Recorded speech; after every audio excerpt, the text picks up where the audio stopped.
جنازے کی نماز پڑھانے سے پہلے یہ پوچھ لینا چاہیے کہ جس آدمی کا جنازہ میں پڑھانے جا رہا ہوں اس مرنے والے پر کسی کا کوئی حق تو نہیں ہے؟ کون پوچھتا ہے؟ آپ اپنے علاقے کے ملا اور مولویوں کو بتائیے کتنے لوگ ہیں جو پوچھتے ہیں؟ اس کے بنا جنازہ ہے ہی نہیں، لیکن بتائیے کتنے لوگ پوچھتے ہیں؟ کتنی بستیوں میں جاتا ہوں، جنازہ سامنے کھڑا، پڑھا دیا، اللہ اکبر، ہو گئی نماز، پڑھا دی گئی، اٹھایا جنازہ، چلا گیا۔ لیکن جنازہ پڑھانے والے کی ذمہ داری ہے کہ میت کا جنازہ پڑھانے سے پہلے اس کے رشتہ داروں کو سامنے لا کر، اس کے بیٹے، اس کی اولاد کو سامنے لا کر پوچھے کہ مرنے والے پر کسی کا کوئی حق تو نہیں ہے؟ اور جنازے میں صفیں لگ جائیں تو پوری پبلک سے پوچھا جائے کیا مرنے والے کا کسی کے اوپر کوئی قرض تو نہیں تھا؟ اگر ایک بھی آدمی کھڑا ہو کر یہ کہہ دے کہ مرنے والا میرا قرض دار تھا، مرنے سے پہلے اس نے قرضہ لیا تھا، قرضہ دیے بغیر مر گیا، تو پھر اس کے اوپر جنازہ نہیں پڑھا جائے گا۔ سن رہے ہیں آپ؟ پھر اس پر جنازہ نہیں پڑھا جائے گا۔ پھر اس کے گھر کا کوئی آدمی کھڑا ہو کر، اس کا بیٹا یا اس کا بھائی کھڑا ہو کر یہ کہے گا کہ اپنے باپ کا قرضہ میں ادا کروں گا، جب بیٹا یا گھر کا کوئی وارث یہ کہے کہ میں اس میت کا قرضہ میں ادا کر دوں گا، اتنا روپیہ تمہارا قرضہ میں دے دوں گا، جب اس بات کی گارنٹی جب کوئی لے گا تب اس کا جنازہ پڑھا جائے گا۔ آپ سمجھ رہے ہیں کتنا بڑا معاملہ ہے یہ بندوں کا معاملہ؟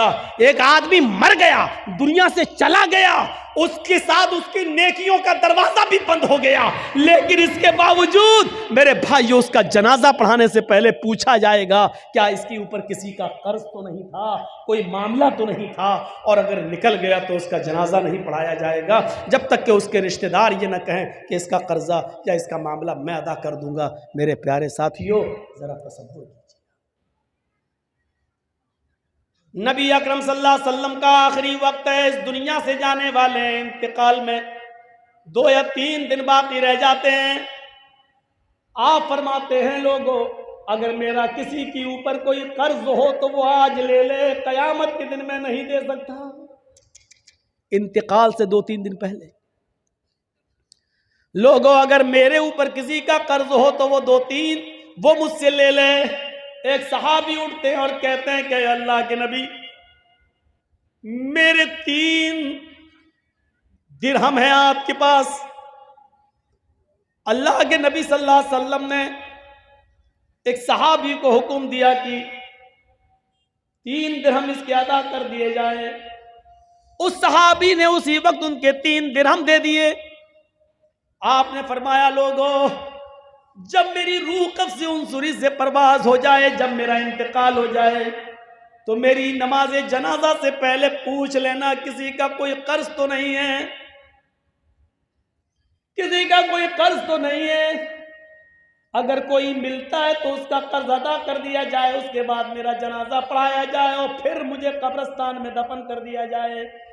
مجھے غور کیجئے میرے بھائیو، یہ وہ ہستی کہہ رہی ہے جس کے لیے ہم مقام محمود کی دعا کرتے ہیں ہر نماز کے، ہر اذان کے بعد۔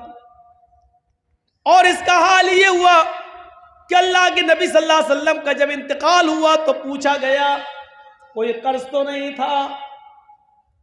جواب کہیں سے نہیں ملا۔ سب سے پہلے ابو بکر صدیق نے آپ کی نماز جنازہ پڑھی، پھر عمر فاروق نے نماز جنازہ پڑھی، پھر عثمان غنی نے نماز جنازہ پڑھی، پھر حضرت علی نے پڑھی۔ مسئلہ یاد رکھنا، اللہ کے رسول کی نماز جنازہ جماعت کے ساتھ نہیں ہوئی، اللہ کے نبی کی نماز جنازہ کسی نے نہیں پڑھائی۔ حجرے میں تھے، ایک ایک کر کے لوگ آتے گئے، پڑھتے گئے۔ پہلے ابو بکر صدیق نے پڑھی، پھر عمر فاروق نے پڑھی، پھر عثمان غنی نے پڑھی، پھر حضرت علی نے پڑھی، پھر ایک ایک صحابہ بعد میں آتے گئے، پڑھتے گئے، ایک ایک کر کے پڑھتے جاتے، نکلتے جاتے۔ یہاں تک کہ بعد میں عورتوں نے بھی نماز جنازہ پڑھی اور سب سے لاسٹ میں بچوں نے نماز جنازہ پڑھی. اسی کو پڑھتے پڑھتے اور لوگ دیکھنے آتے تھے. اللہ کے نبی صلی اللہ علیہ وسلم کو تقریباً آج کے موجودہ ٹائم کے لحاظ سے 32 آورز انتقال کے بعد 32 گھنٹے تک آپ کو دفنایا نہیں جا سکا. 32 گھنٹے تک آپ کو دفنایا نہیں جا سکا. اور اس کے بعد جب آپ کو دفنا دیا گیا, مٹی آپ کی ہو جاتی ہے, تو حضرت ابو بکر صدیق جب تک خلیفہ رہے اعلان کرتے رہے, لوگوں اگر نبی اکرم صلی اللہ علیہ وسلم کا قرض کسی کے اوپر ہو تو وہ مجھ سے لے لے. لیکن ابو بکر صدیق 2 سال تک خلیفہ رہے, 2 سال تک برابر اعلان کیا لیکن کوئی نہیں آیا. پھر حضرت عمر فاروق کا زمانہ آیا. حضرت عمر فاروق کے پورے 10 سال تک اعلان ہوتا رہا اگر نبی اکرم کا قرض کسی کے اوپر ہو, اگر کسی نے نبی کو قرض دیا ہو اور اس کا قرض باقی ہو تو وہ عمر سے آ کر لے لے. حضرت عمر فاروق کے 10 سال کی خلافت میں بھی کوئی قرضہ لینے نہیں آیا. حضرت عثمان غنی کا جب زمانہ آیا تو 12 سال تک اعلان کیا جاتا رہا اگر نبی اکرم نے کسی سے قرض لیا ہے تو وہ آ کر مجھ سے قرض لے لے, میں نبی کا قرض دینے کے لیے تیار ہوں. لیکن 12 سال تک عثمان غنی کے زمانے میں بھی کوئی قرض لینے نہیں آیا. ذرا اندازہ لگائیے کہ قرضے کا معاملہ کتنا بھیانک ہوتا ہے. اللہ کے نبی صلی اللہ علیہ وسلم اپنے انتقال سے پہلے خود اعلان کر رہے ہیں اگر کسی کا قرض میرے اوپر ہے تو لے لے. ایک اٹھتے ہیں اور کہتے ہیں کہ میرے 3 درہم میں آپ نے دلوا دیے, پھر کوئی نہیں ملا. ابو بکر صدیق نے 2 سال تک اعلان کیا لیکن کوئی نہیں ملا. عمر فاروق نے 10 سال تک اعلان کیا لیکن کوئی نہیں ملا. عثمان غنی بھی کہتے رہے کہ نبی کا قرض کسی کے اوپر ہو تو مجھ سے لے لے, لیکن 12 سال تک کسی نے کوئی قرض نہیں مانگا. غور کرو کہ قرض کا معاملہ کتنا بھیانک ہوتا ہے, کیونکہ قرض دار آدمی کی روح لٹکتی رہتی ہے زمین و آسمان کے بیچ میں. میرے پیارے ساتھیوں, جب تک اس کا قرضہ ادا نہ کر دیا جائے, میرے بھائیوں یہ معاملہ بڑا عجیب و غریب رہتا ہے. آئیے اس معاملے کو سمجھنے کی کوشش کیجئے. حقوق اللہ معاف کر سکتا اپنا حق, لیکن بندے کا حق معاف نہیں کرے گا. اگر کسی نے کسی سے قرض لیا ہے تو پہلی فرصت میں قرض ادا کر دے, پہلی فرصت میں قرض ادا کر دے, کیونکہ نمازیں بیکار ہو جاتی ہیں, روزے بیکار ہو جاتے ہیں, حج بیکار ہو جاتا ہے. حج اسی لیے فرمایا کہ قرضہ لے کر حج جیسی عبادت بھی آپ کرنے نہیں جا سکتے. قرضہ لے کر قربانی آپ کر سکتے ہیں, لیکن ایک وعدہ کیجئے. قرضہ جس آدمی سے لے رہے ہیں اس سے وعدہ کیجئے کہ 1 مہینے میں میں آپ کا قرضہ دے دوں گا, آپ مجھے 12,000 15,000 روپے بطور قرض دے دیجئے تاکہ ہمیں خصی لے لیں اور قربانی کر دیں. قرضہ لے کر قربانی کی جا سکتی ہے, لیکن اگر آپ کو یہ اندیشہ ہو کہ ہم اس کا قرضہ ادا نہیں کر پائیں گے تو پھر قرضہ لے کر قربانی کرنا بھی آپ کے لیے جائز نہیں ہے. اگر آپ کو یقین ہے کہ قرضہ ہم دے سکتے ہیں تو 1 مہینہ 2 مہینے کی اجازت لے کر قرضہ لے سکتے ہیں, لیکن قرضہ لے کر حج کرنے نہیں جا سکتے, کیونکہ قرضدار پر حج ہے ہی نہیں. قرضدار پر حج نہیں, حج تو اس پر فرض ہے جو صاحب استطاعت ہو. من استطاع الیہ سبیلا, جو ان استطاع الیہ سبیلا, اگر تم وہاں تک جانے کی طاقت رکھتے ہو تو حج کرو, تو حج کرو. اگر وہاں تک جانے کی طاقت نہیں ہے, استطاعت نہیں ہے, تو آپ حج نہ کریں. کتنی بری عادت کہاں سے کہاں نکل گیا اور کہاں بہت گیا, یہاں پہنچ گیا میں. تو میں کہہ یہ رہا تھا کہ ہم اپنے دوستوں کو کھلا سکتے ہیں, دشمنوں کو نہیں, لیکن اللہ رب العالمین کو دیکھیے, وہ اپنے دوست اور دشمن سب کو کھلاتا ہے. اللہ نے فرمایا کہ میں اپنا حق چاہوں تو معاف کر سکتا ہوں, لیکن بندے کا حق میں معاف نہیں کروں گا. اس کا مطلب سمجھتے ہو؟ اس کا مطلب یہ ہے نماز بہت ضروری ہے, لیکن اگر چھوٹ گئی یا جان بوجھ کر اگر آپ نے چھوڑ دی, اللہ اگر چاہے تو معاف کر سکتا ہے. یہ اللہ کی مرضی پر ڈیپینڈ ہے, وہ چاہے تو معاف کر سکتا ہے. بہت ضروری ہے نماز, لیکن اگر آپ نے چھوڑ دی, جان بوجھ کر ہی ترک کر دی, اللہ چاہے تو معاف کر سکتا ہے. یہ اللہ کی مرضی پر ڈیپینڈ کرتا ہے. لیکن اگر آپ نے اپنے کسی مسلمان بھائی کی یا کسی غیر مسلمی کی، ہندو ہی کی یا عیسائی کی یا کرسچن کی یا یہودی کی، اگر ایک بالشت زمین پر اگر قبضہ کر لیا ہے اور اس کو اپنی زمین میں شامل کر لیا ہے، ایک بالشت زمین پر قبضہ کر کے اپنے مکان میں شامل کر لیا ہے، تو اللہ قیامت کے دن اس کو معاف نہیں کرے گا۔ سمجھ رہے ہیں؟ نماز ایک بار معاف کر دے گا، یہ میرا حق ہے، میں چاہوں تو معاف کر سکتا ہوں، چاہوں تو نہ کروں۔ لیکن اگر کسی کا حق مارا ہے، ایک بالشت نہیں، 1 انچ بھی اگر آپ نے کسی کی زمین پر ناجائز قبضہ کیا ہے تو اللہ اس کو معاف نہیں کرے گا۔ نماز آپ نے چھوڑی تو اللہ معاف کر سکتا ہے، لیکن اگر آپ نے کسی کو ماں کی گالی دی، بہن کی گالی دی، یہ کبیرہ گناہ ہے، اس کو اللہ معاف نہیں کرے گا قیامت کے دن، جب تک کہ دنیا میں آپ کو آپ کے بھائی نے معاف نہ کیا ہو۔ تو جاؤ بیٹا، جاؤ، ٹھیک ہے۔ یہ ہے سمجھانے کا اثر۔ سامنے ہی بیٹھ کر اور پہلی صف میں، اس کو کہتے ہیں چوری اور اوپر سے سینہ زوری۔ تم جیسے 360 مولوی روزانہ آئے، ہم ان کی نہیں مانے، تمہاری کیا مانیں گے؟ تم تو کل کے لونڈے ہو مولانا۔ یہ ہے ہمارا حال۔ سسٹم دیکھیے آپ، سسٹم۔ تو سن رہے ہیں، اس کو اللہ معاف نہیں کرے گا۔ اس لیے حقوق العباد کا خیال رکھیے۔ ظلم اللہ کبھی معاف نہیں کرتا اگر آپ نے کسی پر کیا، جب تک کہ وہ معاف نہ کرے۔ حاجی جب حج کے میدان میں ہوتا ہے اور آسمان سے ایک فرشتہ حج کے دن 9 تاریخ کو عرفہ کے میدان میں آ کر کہتا ہے، اے حاجیو، اپنے گناہوں کی معافی مانگنے والوں، اپنے گناہوں سے توبہ کرنے والوں، جاؤ، آج اللہ نے تمہیں گناہوں سے پاک و صاف کر دیا ہے۔ آج تم گناہوں سے ایسے ہی پاک ہو جیسے دھوبی کی بھٹی میں کپڑے کا میل کچیل صاف ہو جاتا ہے، جیسے کوئی بچہ اپنی ماں کے پیٹ سے پیدا ہونے کے بعد گناہوں سے پاک و صاف ہوتا ہے، جیسے وہ گناہوں سے بالکل پاک و صاف ہوتا ہے، ایسی اللہ نے تمہارے سارے گناہوں کو مٹا دیا، سارے گناہوں کو سے تمہیں پاک کر دیا۔ اے حاجیو، اپنے ملک میں جانے کے بعد، اپنی بستی میں جانے کے بعد پھر سے تم اپنے آپ کو سیاح مت کر لینا۔ جاؤ، آج تمہارے اوپر سے گناہ مٹا دیے گئے ہیں اور تمہیں پیدا ہونے والے بچے کی طرح کر دیا گیا ہے، اس کپڑے کی طرح کر دیا گیا ہے جس کو دھوبی کی بھٹی میں جانے کے بعد اس کا میل و کچیل صاف ہو جاتا ہے، گندگی صاف ہو جاتی ہے، تو میں کپڑے کی طرح دھل دیا ہو، صاف کر دیا ہے۔ جہاں فرشتہ یہ اعلان کر کے خوشخبری سناتا ہے کہ اللہ نے تمہارے گناہوں کو ختم کر دیا، مٹا دیا، ایسے موقع پر بھی اللہ اس حج کے میدان میں بھی ان لوگوں کے گناہ نہیں مٹاتا ہے جو کسی پر ظلم کر کے حج کرنے آئے ہیں، یا کسی کی دکان پر ناجائز قبضہ کر کے، یا 1-2 بالش زمین کسی کی داب کر اس پر ظلم کر کے حج کے میدان میں پہنچے اور حج کرنے آئے۔ جب تک بندہ اس کو معاف نہیں کرے گا، اللہ بھی معاف نہیں کرے گا۔ اللہ حج کے میدان میں بھی اس کو معاف نہیں کرتا۔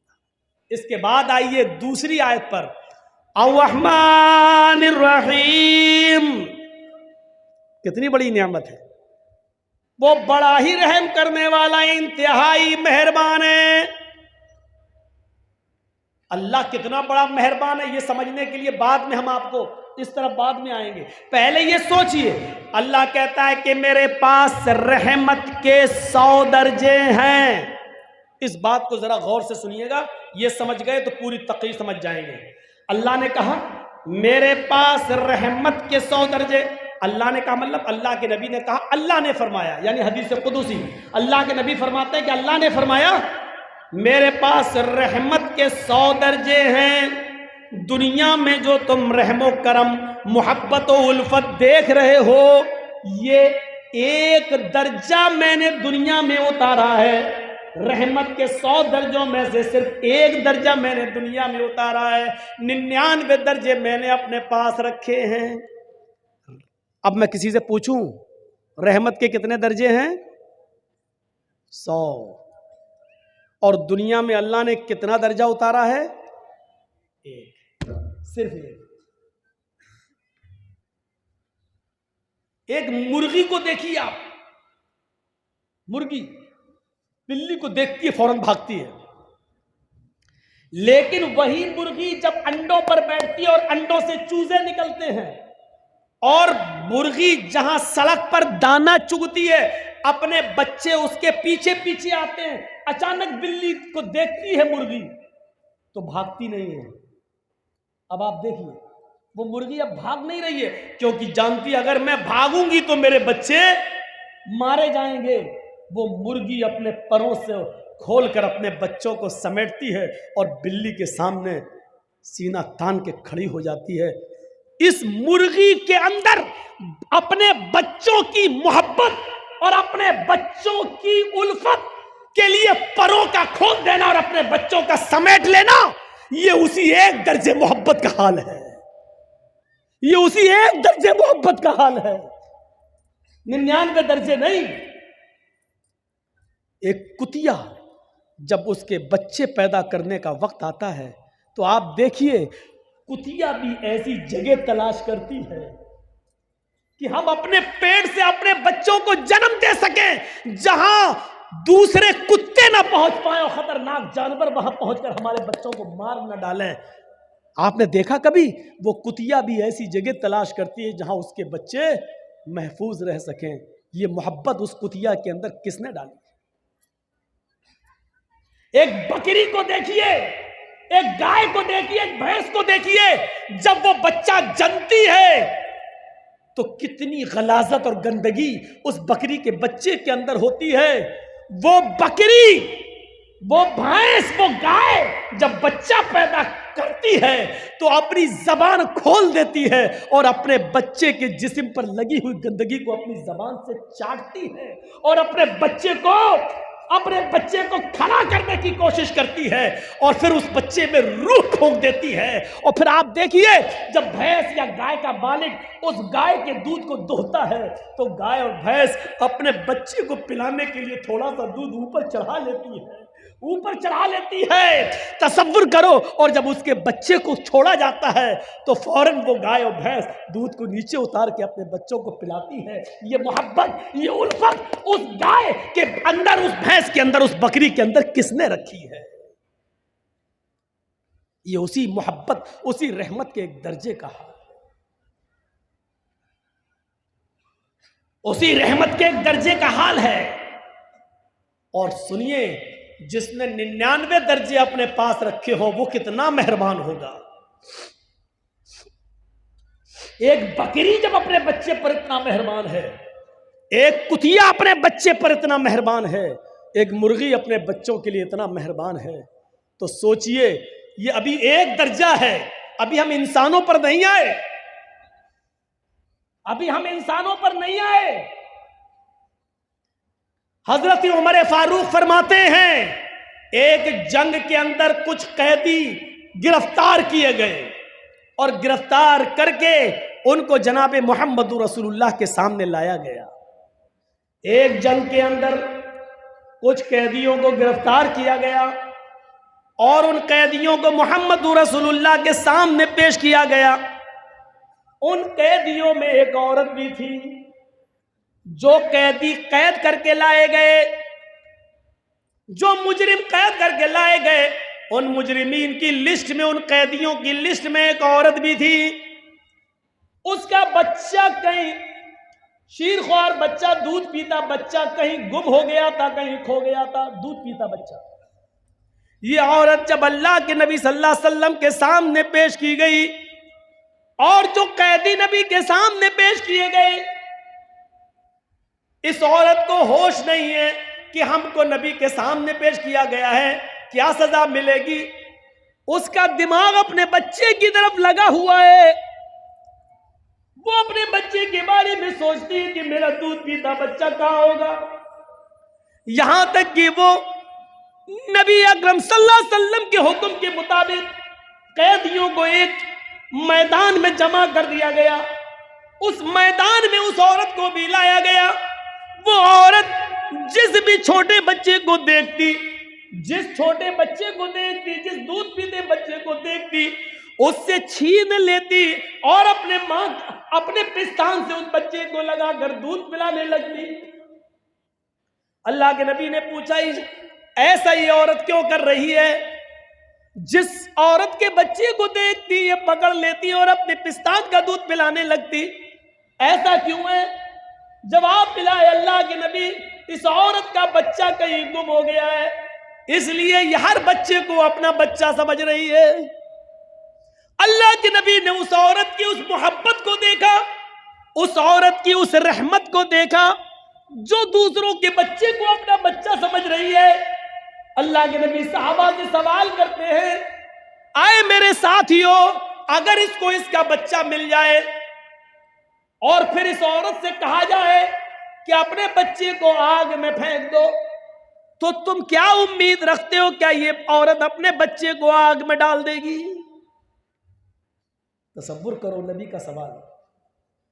جو عورت دوسرے کے بچے کو اپنا بچہ سمجھ رہی ہے، اگر اس کو اس کا بچہ مل جائے، پھر اس عورت سے کہو کہ اپنے بچے کو آگ میں ڈال دے، جلتی ہوئی آگ میں ڈال دے، تو کیا وہ ڈال دے گی؟ صحابہ نے کہا نہیں، ہرگز نہیں۔ اس کی محبت یہ کبھی گوارا نہیں کرے گی کہ وہ اپنے بچے کو آگ میں ڈال دے۔ اللہ کے نبی فرماتے ہیں، میرے ساتھیوں، رب کی رحمت کے 100 درجوں میں سے ایک درجہ رحمت کا یہ حال ہے کہ وہ اپنے بچے کو آگ کے حوالے نہیں کر سکتی ہے۔ جس کے پاس 99 درجے رحمت ہو، وہ قیامت کے دن اپنے بندے کو جہنم کی آگ میں کیسے ڈالے گا؟ اس کی رحمت یہ کیسے گوارا کرے گی کہ اپنے بندے کو جہنم میں ڈال دے؟ لیکن بندے گناہ کر کر کے، شرک کر کر کے، بدعتیں کر کر کے، شراب نوشی کر کر کے، حرام کھا کھا کر، حرام کی کاروبار کر کر کے اپنے آپ کو خود جہنم میں لے جاتے ہیں، تو اس میں اللہ کی رحمت پھر غضب میں بدل جاتی ہے۔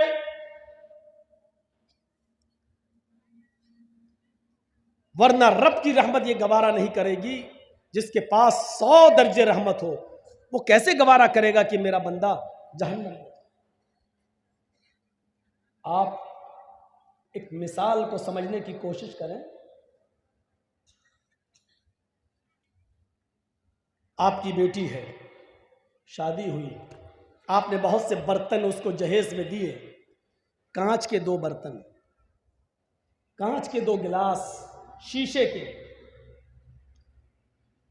2 گلاس آپ نے اس کو دیے، بہت سے برتن دیے، لیکن 2 گلاس رکھے ہوئے تھے الماری میں، اور کانچ کے دونوں گلاس جس کو آپ کی بیٹی سسرال میں جانے کے بعد روزانہ صاف کر کر کے رکھتی تھی، اچانک دونوں گلاس گرتے ہیں نیچے۔ ایک گلاس تو ٹوٹ کر ٹکڑے ٹکڑے ہو جاتا ہے اور دوسرا گلاس بچ جاتا ہے، اتفاق ہے، دوسرا گلاس بچ جاتا ہے۔ اب آپ سے میں پوچھتا ہوں، آپ کی بیٹی کس گلاس کی حفاظت کرے گی؟ جو بچ گیا اس کی یا جو ٹوٹ گیا اس کی؟ کوئی بھی عقل مند انسان ہوگا، اس کو اگر کھڑا کر کے پوچھا جائے تو وہ یہی کہے گا، ارے جو ٹوٹ گیا اس کی کیا حفاظت کرے گی؟ وہ تو چکنا چور ہو گیا ہے، اس کی حفاظت کرے گی جو بچ گیا ہے۔ تو جو گلاس بچ گیا اس کو اٹھائے گی، اس کو پوچھے گی اور پھر رکھ دے گی، اور جو ٹوٹ گیا، چکنا چور ہو گیا، وہ جانتی ہے کہ یہ جڑ نہیں سکتا، اب اس کو گھر میں بھی رکھنا گوارا نہیں کرے گی۔ جھاڑو سے ادھر ادھر کانچ تو نہیں بکھر گئی، کسی کے پیر میں نہ چپ جائے، اس لیے اس جگہ کو صاف کر کے اس ٹوٹے ہوئے کانچ کے گلاس کو صاف کرے گی اور ایک برتن میں لے کر ڈسٹ بن میں ڈال دے گی یا باہر کوڑے میں جا کر پھینک دے گی۔ اس ٹوٹے ہوئے گلاس کو کبھی وہ اپنے پاس نہیں رکھے گی۔ کیوں؟ ہر چیز کا ایک کوشچن ہوتا ہے، کیوں؟ یہ بھی ایک کوشچن ہے، وہ صحیح سلامت گلاس کی حفاظت کر رہی ہے لیکن ٹوٹے ہوئے گلاس کو گھر سے باہر کیوں پھینک رہی ہے؟ اس کیوں کا جواب ہے صحیح سلامت گلاس کی حفاظت اس لیے کر رہی ہے کیونکہ وہ کام کی چیز ہے، وہ پینے کے کام آئے گا، مہمانوں کو پانی پلانے کے کام یا چائے پلانے کے کام یا دودھ پلانے کے کام آئے گا، لیکن ٹوٹا ہوا برتن کسی کام کا نہیں، اس لیے اس کو باہر پھینک رہے